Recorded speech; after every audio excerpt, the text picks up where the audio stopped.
of dogs and has revealed some new information. We already know that all domestic dogs can trace their ancestry to wolves, but it was thought that wolf DNA stopped flowing into dogs after domestication.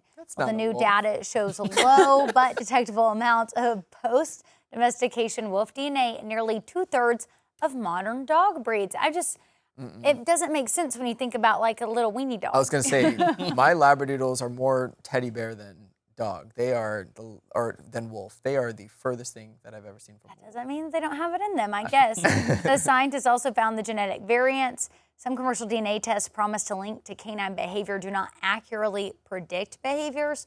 The new studies were published in the Proceedings of the National Academy of Sciences, so it sounds like it's pretty legit. Yeah. No, but every time I'm like trying to think about my dogs, and I'm like, there's no wolf instinct in those two Labradoodles. Some dogs, though, there are some wolf instincts. Absolutely. For my two Labradoodles, I think the Doodle breed in general, they're just so docile and great. I mean, I love them. My little Shih Tzus growing up, I don't think they had any wolf.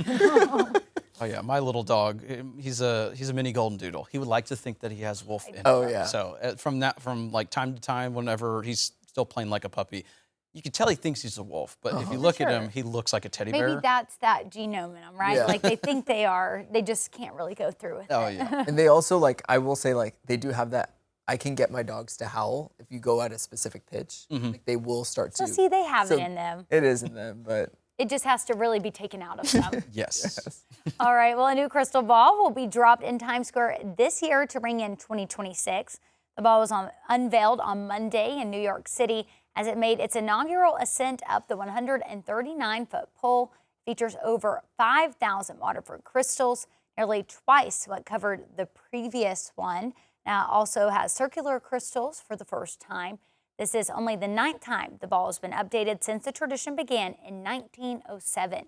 The previous ball will now go on display as part of a Times Travel immersive experience in the city. This is definitely a different look. We were looking at pictures of the last one earlier this morning, and this kind of looks like a disco ball, I feel like, compared to the ones in the past. I love this one. It looks a little bit more exciting. I feel like every time I've watched the ball drop, it's been a little underwhelming, but this one looks like it could be the start of a new era. Would y'all want to go to the ball drop in New York?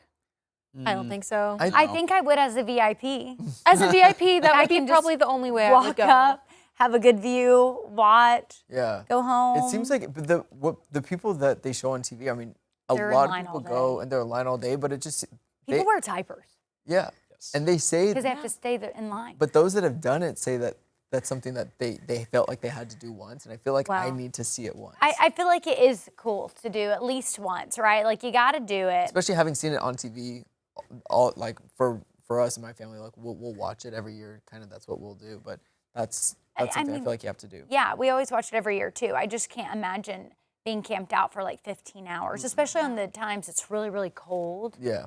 That Cold, just crowded. stressful. But it just seems like, could you imagine like having, like I said, having seen it your whole life on TV, you're in the moment, you're there. I'm sure it's amazing. The crowd's probably loud. The energy, there's probably a lull for like 5 or 6 hours where you finally got in, now you're waiting for, all the events to start.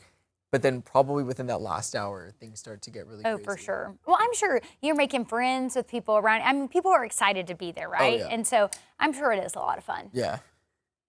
Well, First Lady Melania Trump welcomed the official 2025 White House Christmas tree on Monday. The 22-year-old tree was from Corson's Tree Farm in Michigan. It will be the centerpiece of the Blue Room. We're just covering all the holidays. We talked about New Year's. They just pardoned the turkey a few days ago, too, at the White House. And so they've got a busy job over there. And, the First Lady, we see it every year. She has one of the most important jobs, which is helping to make sure the White House is magical at Christmas. And so I feel like it was only fitting that she was out there kind of overseeing the tree coming in, because it's up to her to make sure it looks good. Yeah.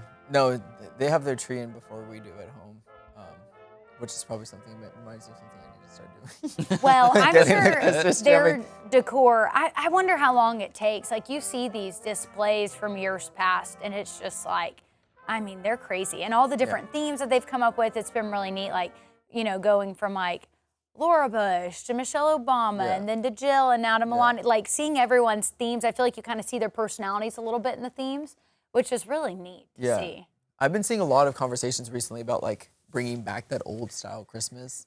like those 90s like, Christmas is Yeah. big, like the over the The top. classic. the classic, Yes. like the bright blues and reds and greens and the warmest yellows versus the colder sure. white like tones on. For And Christmas. I love that. It is know. classic. Yeah. I have a Barbie Christmas at my house. It's all pink, and that's okay. It'll always be that way at my house. Yeah, we're back at home. We're very much kind of the reds. We love Yeah. the classic traditional reds, but I don't know. I feel like I really like. There's a big like emphasis on like woody tones now, like the greens, like dark, like the browns and the dark. I like greens. the kinda earth love tones. that. Yeah. Earth tones. Some people do a different Christmas theme every year Yeah. at their house, which I think is very cool. It sounds very expensive. I was just gonna say, But Christmas decorations are not cheap. that is pretty neat. Now, if maybe you have like 5, you do it 5 years in a row, and then you switch them out again. That would be I don't cool. know. Or you can just add a little bit more every year. I will say one of my favorite like from Home Alone is the way that the house looks, which all the white lights, those warm white lights. I'm like, that's cool. I've Also, always, the house is just beautiful with the wreaths on yeah, it. I've always suggested to my parents do that, but they're like, no, we want the color. I'm like, okay. I'm like, we The can do color that lights. too. Yeah. The color lights I feel like are really fun as a kid. Like as a Yes. kid, I wanted colored lights. As an adult, I kind of like the white lights just because it's so classic. Yeah. But my neighborhood has all of them right now, and it's a blast. That's right. We have all the things. Shout out to Darren, Bob, and Scott.